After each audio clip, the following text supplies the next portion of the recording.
relação entre os poderes e como que eles juntos criam esse contexto das regras do jogo, vale a pena a gente dar uma espiada agora em detalhe no que fez hoje a Comissão de Constituição e Justiça do Senado. Ela aprovou a proposta de emenda à Constituição que recria o quinquênio para juízes, membros do Ministério Público, delegados da Polícia Federal, defensores, advogados públicos. Vamos então, em primeiro lugar, ao vivo, lá a Brasília, nós estamos com a repórter Luciana Amaral. Perdão, o nosso repórter hoje lá é o Pedro Teixeira. Boa noite a você, Pedro. Tudo bem, William? Boa noite para você, boa noite para todo mundo que nos acompanha aqui na CNN. O texto foi aprovado por 18 votos a 7 na Comissão de Constituição e Justiça do Senado. Prevê uma espécie de bônus para promotores, procuradores, inclusive integrantes do Ministério Público já aposentados. É um texto apresentado pelo presidente do Senado, Rodrigo Pacheco, que teve o seu substitutivo ampliando as possibilidades de concessão deste benefício. O relator, o senador Eduardo Gomes, incluiu, por exemplo, no texto, advogados públicos da União, de Estados e do Distrito Federal, defensores públicos, ministros e conselheiros de cortes de contas que receberiam, se o texto for aprovado, uma espécie de bônus na remuneração.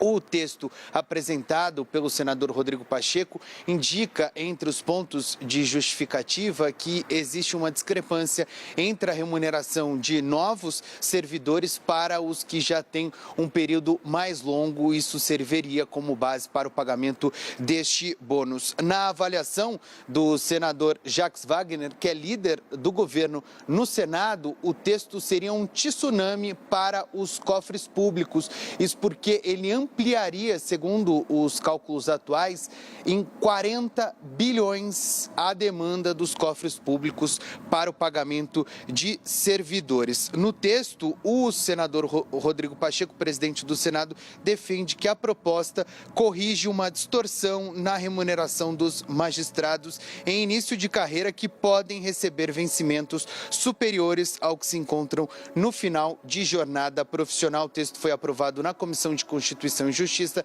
terá que ser aprovado no plenário do Senado Federal antes de ser apreciado por deputados na Câmara dos Deputados. William, volto com você. Obrigado, Pedro. Boa noite para você aí em Brasília. Vamos agora agradecer a quem se dispôs a participar da nossa roda ao vivo, começando lá em Brasília pelo senador Alessandro Vieira, senador pelo MDB. Obrigado pela disposição, senador. Boa noite. Aqui conosco no estúdio Jefferson Bittencourt, secretário do Tesouro Nacional, economista-chefe da Asa Investments. Senador Alessandro Vieira, a sua voz tem sido muito crítica em relação à magistratura e seus privilégios. O Senado hoje reforçou a sua crítica? Sem dúvida. Boa noite.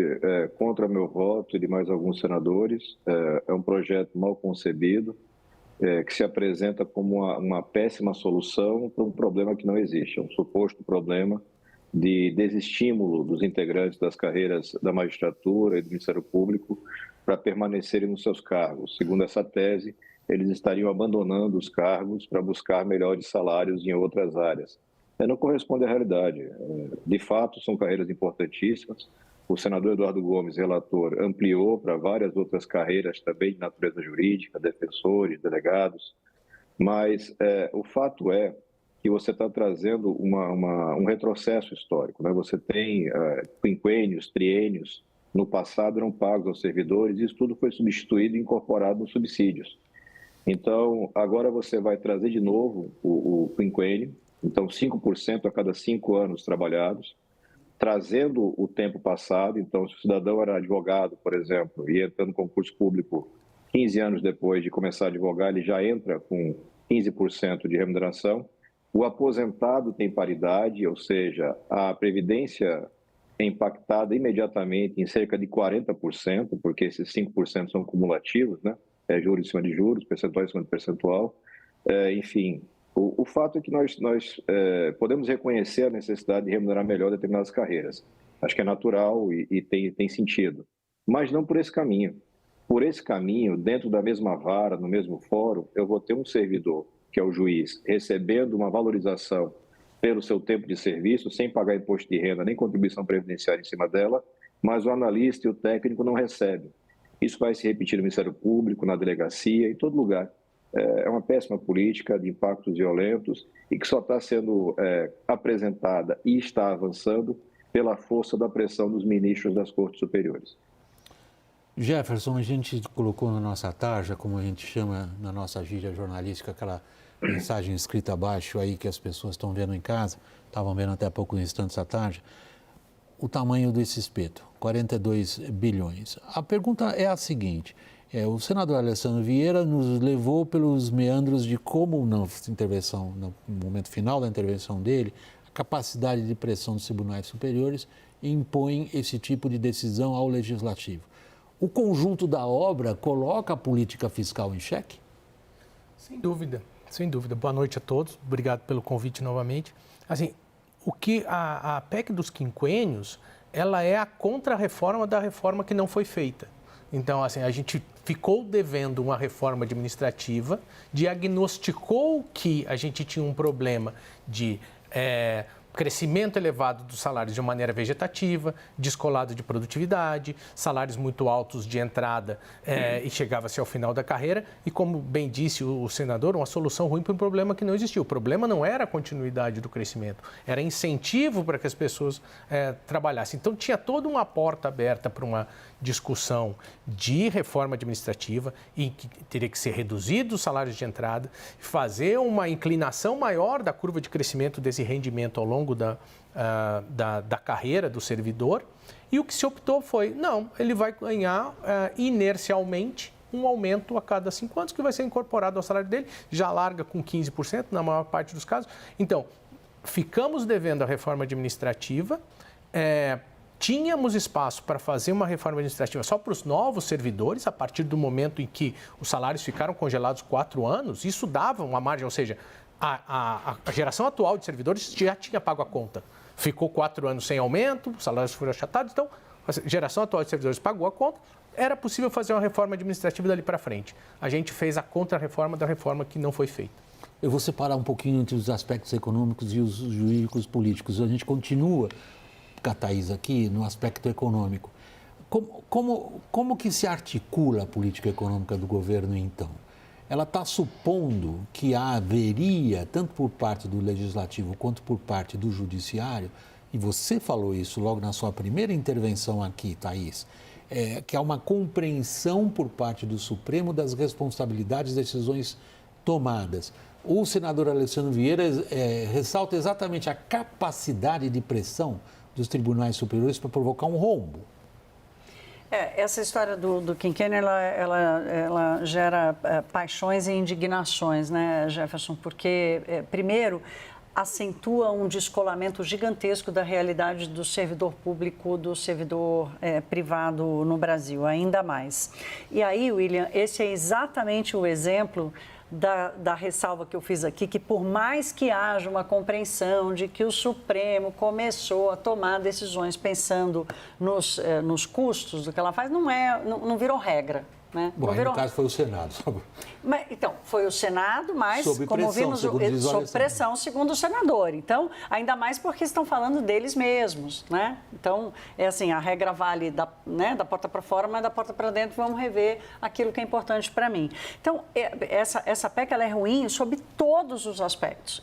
Esse distanciamento da realidade do setor público do setor privado, a forma com que todas as distorções que o RH do Estado brasileiro já convive, e a reforma administrativa viria exatamente para isso. As pessoas têm uma leitura de que a reforma administrativa, por exemplo, geraria uma economia de gastos. Ela não tende a gerar economia de gastos, mas ela tende a criar um sistema que é muito mais eficiente, que gera muito mais produtividade no setor público, não necessariamente uma redução de gastos. Então, é a incongruência sobre o interesse privado.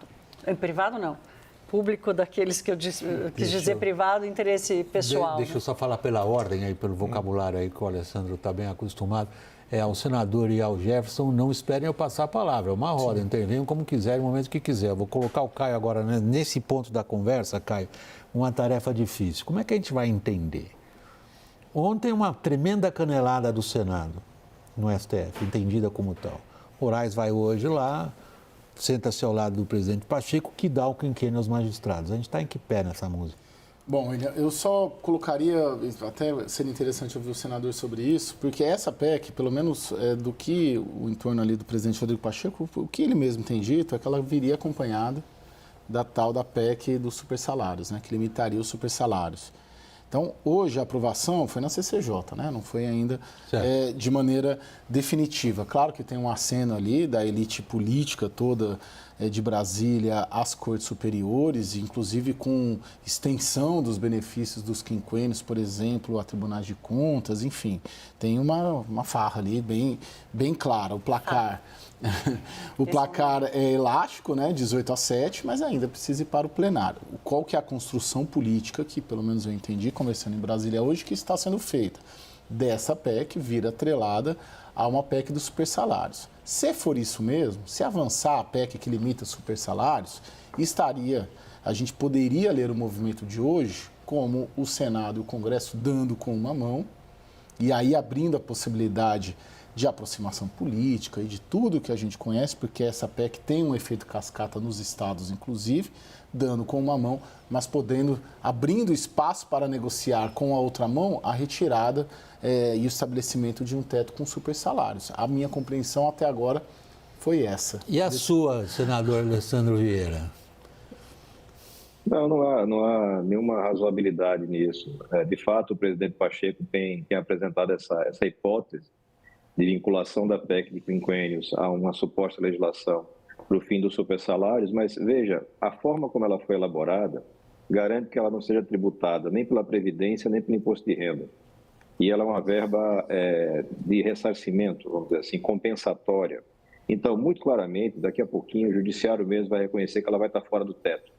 Nós temos um problema sério no Brasil de elites que não conseguem compreender em que país vivem. O Brasil é um país pobre. Hoje, essa elite do funcionalismo público, eu faço parte dela. Eu, como delegado de polícia, eu estou atendido pela PEC. Os policiais trabalham comigo, não, mas eu sou, porque minha carreira tem uma relevância e uma força que permite que a gente tenha essa pressão por acordos e por espaços. Mas o que vai acontecer? Eu vou empurrar um prejuízo imenso nos cofres públicos e não vai ter esse fechar de porteira. Pelo contrário, nós tivemos muito recentemente o Conselho Nacional do Ministério Público e depois o CNJ regulamentando um negócio que chama férias indenizáveis ou folga indenizável. A cada 3 dias trabalhados, o magistrado, o promotor, o procurador tem direito a um dia de folga, mas ele pode indenizar esse valor. Ou seja, ele ganhou aí 30%, potencialmente 30% do seu salário. De novo, sem pagar contribuição e sem pagar imposto de renda. É claramente um descolamento da realidade do Brasil. Todos nós que votamos contra a PEC nos manifestamos no sentido de que uma reestruturação de carreira será muito bem recebida. Eu acho natural que um ministro da Suprema Corte tenha que receber um salário altíssimo. Acho que mais do que natural. São apenas 11 cidadãos que decidem causas bilionárias. Então, tudo bem. Mas eu não preciso ter esse atrelamento que eu tenho hoje. E não dá para ouvir, com toda a paciência do mundo, discursos do tipo: temos que proteger essas categorias porque as pobrezinhas combatem o crime organizado. O PM na esquina também combate, meu amigo. E não vai receber nenhum benefício desse. O cidadão que está lá no SUS, médico, enfermeiro, técnico, também está na ponta de linha tendo atendimento. E o tempo de serviço dele não vai valer nada. Só vale das carreiras que têm força política. Então, não é uma PEC técnica, não é uma solução técnica, é mais um arrumadinho de uma carreira que tem força. E, infelizmente, eu acho que o ideal seria que o próprio tribunal, no caso específico a Suprema Corte, o seu presidente, o ministro Barroso, chamasse feito a ordem, pedisse o recolhimento da PEC, apresentasse uma alternativa racional. Olha, vamos reestruturar a carreira da magistratura, está na hora. Vamos fazer como foi descrito pela Thaís, o beabá de uma reforma administrativa, valorizando o seu ingresso, tem que captar no mercado gente boa, tem que estimular que ele permaneça, mas tem que estimular que ele produza bastante, que atenda bem o cidadão e dentro de um mínimo de razoabilidade dentro do serviço público. Acho que hoje foi um dia muito negativo para o Senado, porque ficou claro o constrangimento e a necessidade de atender a um poder que se impõe cada vez mais. Senador, o Jefferson está pedindo a palavra e o Caio também. Jefferson?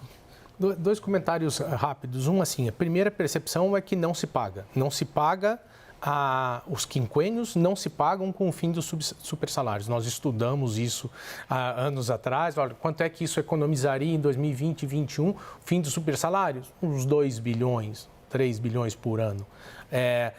Para o governo, só para o governo central, só para o governo federal, os quinquênios custariam 4 bilhões. Então, se passasse, não se paga. Mas é aí o segundo aspecto que eu queria trazer é o seguinte, típico do Brasil, né? Primeiro a gente dá o benefício, depois a gente vai correr atrás de pagar a conta. Então, primeiro eu dou o quinquênio, depois eu vou passar a PEC para limitar os supersalários. A gente tem um exemplo bem claro disso, né? Fizemos a PEC da transição, fizemos o arcabouço fiscal, a despesa começou a crescer. Agora eu vou atrás da receita. Não consigo chegar. Eu quero só complementar aqui, Caio, que é um aspecto econômico que o senador chamou a atenção e o Jefferson que fala de pagar a conta. O Brasil tem um sistema, assim, e isso está espalhado pelos estados e municípios, com a limitação da lei de responsabilidade fiscal, tem um limite para a folha de pagamento ocupar o orçamento.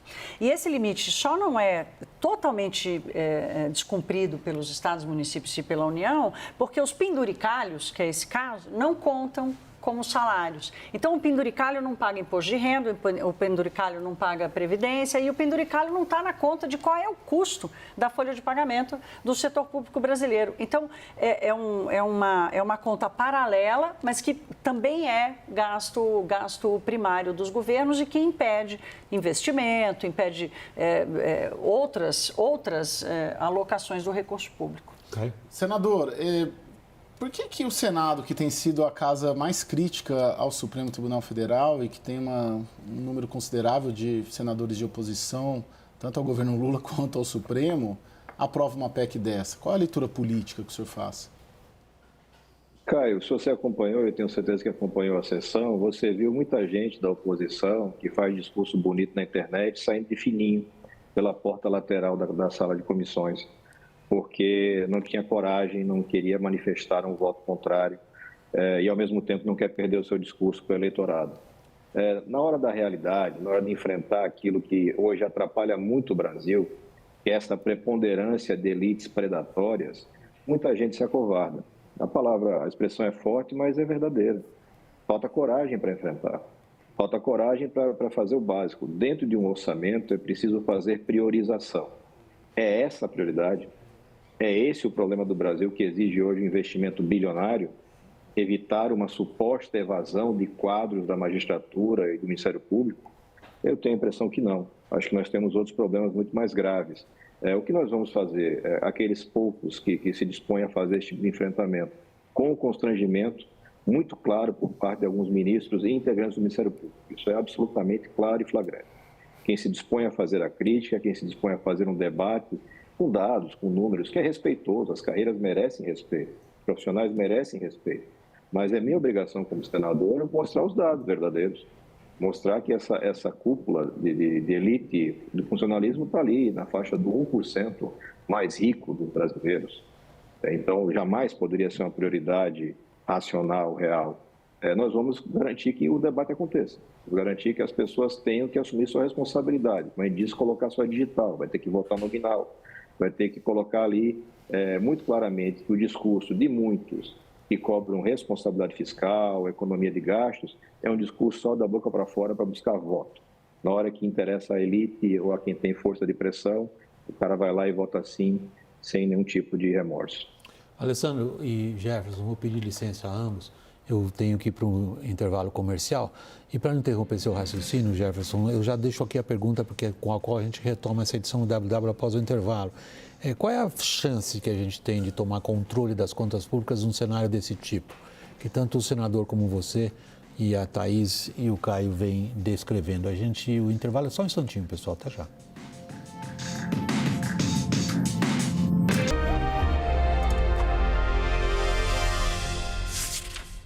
WW voltando do intervalo, na nossa roda, além da nossa Thaís, do nosso Caio, estamos hoje à noite, remoto lá de Brasília, com o senador Alessandro Vieira, pelo MDB de Sergipe, e conosco aqui na bancada, Jefferson Bittencourt, ex-secretário do Tesouro Nacional, economista-chefe da Asa Investimentos. Jefferson, como dito ao final do segmento anterior, antes do intervalo, que chances nós temos nesse quadro de levar adiante ou de implementar adiante regras que contenham o que até aqui a gente vem descrevendo com uma colaboração explícita ou não dos diversos poderes contra a capacidade de controle do crescimento de gastos públicos?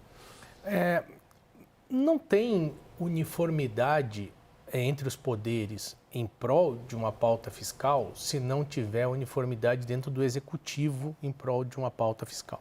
Então não adianta a gente imputar aos outros poderes, o legislativo tem a responsabilidade pelo ajuste, o judiciário, a meu ver, tem responsabilidade por fazer a coisa certa. Não importa se isso vai custar caro ou se vai custar barato. Ele vai ter responsabilidade por ser justo. Não é um partícipe. Eu vejo, para o ambiente de negócios, o judiciário como um partícipe da gestão da política econômica como algo absolutamente temerário. Assim, para o ambiente de negócio, a gente achar que o judiciário é partícipe da gestão da política econômica, eu acho que isso dá uma insegurança enorme para os investidores. Então, a meu ver, o judiciário está fora. O legislativo, ele é muito difícil a gente imaginar o legislativo tomando as rédeas de um ajuste fiscal num contexto de que o executivo não está uniformizado nisso. Por que o deputado vai tomar o custo, o senador vai tomar o custo de tocar adiante uma política de ajuste fiscal com todos os desgastes, enquanto o executivo não capitaneia isso? Vocês conversaram bem sobre isso aqui recentemente. Os casos onde nós vimos o Brasil unificado em prol de um ajuste fiscal era quando era uma política de governo, não era uma política de um ministro. A gente viu isso no Fernando Henrique, a gente viu isso no Lula I e no breve período do Temer. Imaginar que agora o Haddad puxando sozinho num sentido, um ministério negociando N aumentos para servidores, novas contratações, outra ampliação de emendas, outro ampliação de investimento, que o Congresso vai se alinhar com aquele que quer cortar gasto, é ingenuidade. Eu acho que o primeiro passo para a gente ter uniformidade em prol de uma pauta de ajuste, que a gente não vai conseguir crescer se a gente não tiver ajustado, é o Executivo se alinhar. Deixa eu ficar, Cássio, eu queria passar isso imediatamente para o senador Alessandro. Senador, essa descrição tem que lhe provocar. Nós o temos aí como representante do parlamento. E senador é um cargo que, tradicionalmente, na política brasileira, é cercado de um prestígio, de uma aura, até pelo tempo que ocupa, né, a posição, de uma preocupação um pouco adiante do ciclo eleitoral, com os rumos e os destinos do país. Como é que o parlamento ao qual o senhor pertence vê a questão fiscal?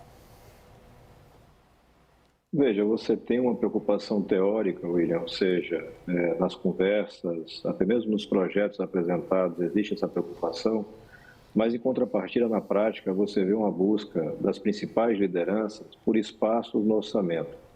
E essas lideranças controlam a pauta. Então, nós vamos, na próxima semana, apreciar um jabuti que foi inserido na Câmara dos Deputados no projeto DPVAT de 15 bilhões de reais. Praticamente todo ele destinado para pagamento de emendas parlamentares ou de vantagens negociadas com o parlamento. Então, você tem um rebaixamento daquilo que historicamente se viu, de você ter uma preocupação com construção de políticas, solução de problemas. Hoje você tem um domínio da pauta que é de entregas, vamos chamar assim, para usar uma expressão muito favorável. Você tem acesso ao orçamento em doses cada vez maiores. Nenhum país tem um Congresso com tanto alcance no orçamento quanto o Brasil, sem nenhuma responsabilidade, sem nenhum planejamento. E isso está crescendo. Cada vez mais você tem nacos do orçamento tomados. Esses nacos do orçamento já são suficientes para garantir a permanência no poder, que é o que importa para muita gente. Então, infelizmente, hoje você não vê uma possibilidade de formação de maioria, com alguma facilidade, pelo menos, que vá tratar de pauta fiscal, com responsabilidade, com cuidado.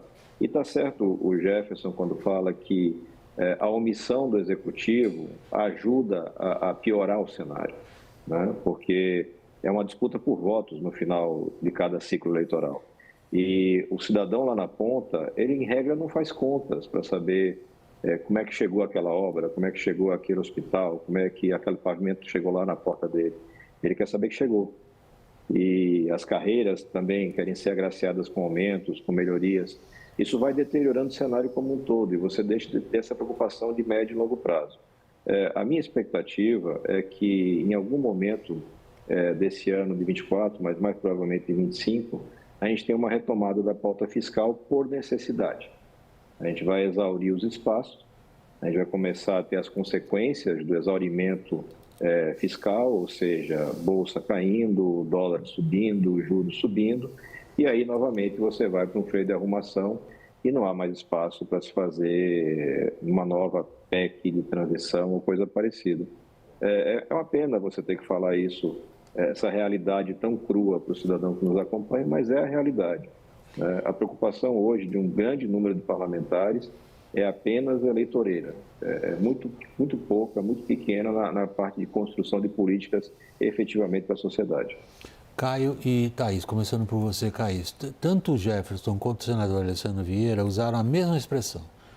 Se há uma lacuna deixada pelo Executivo na promoção de uma agenda clara fiscal, a gente chega aos resultados que estamos chegando e que o senador já está até antecipando o que a gente vai pegar depois da questão fiscal. O Executivo está mesmo ausente? O Executivo está ausente, está desarticulado e está dividido. Estava lembrando aqui, até pela fala do Jefferson, de como foi o Lula 1, em que todo mundo tinha o seu papel. O Lula teve um vice-presidente que falava mal do Banco Central e dos juros todos os dias. Mas ali era uma coisa quase como um espaço assim, olha, esse espaço aqui ele não vai machucar ninguém, não vai atrapalhar o trabalho de ninguém. O Lula transformou o Henrique Meirelles em ministro. O presidente do Banco Central ganhou status de ministro para que ninguém achasse que o Meirelles fosse menor do que qualquer outro cargo na esplanada dos ministérios. Então, o Lula, que pode ter sido aconselhado pelo Palocci, mas pelo menos ele ouviu, ele entendeu que ele precisava proteger o Banco Central naquele momento. O primeiro ato do Meirelles, quando assumiu, foi subir o juro para 26%. Primeiro ato de Henrique Meirelles no Banco Central, do Lula 1. Então, e ao mesmo tempo, o Palocci era o cara que fazia toda a articulação política. Houve reformas, houve aprovações de micro-reformas no primeiro ano, nos 2 primeiros anos, na verdade, do governo Lula.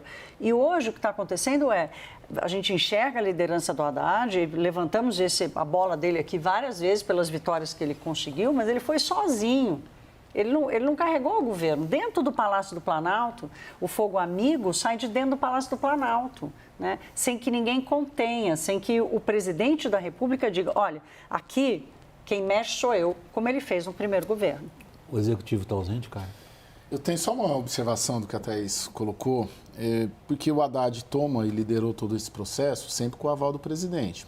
O que o presidente, na minha leitura, deixa fazer e deixou fazer nos outros governos é que vozes dissonantes daquela encabeçada por quem representa, vamos dizer assim, o equilíbrio fiscal e o fiscalismo dentro dos governos do PT, que era o Palocci no Lula 1 e agora o Haddad, permitam, ele deixa correr, né?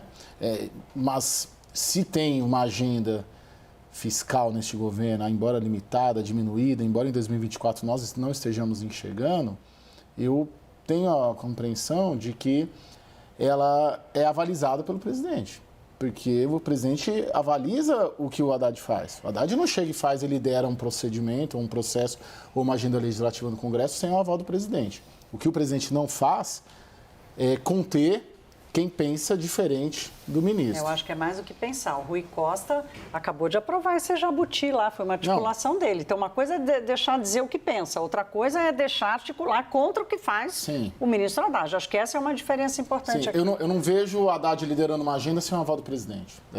Isso. Mas isso estava muito mais claro em 23 do que em 24. 24 está bagunçado.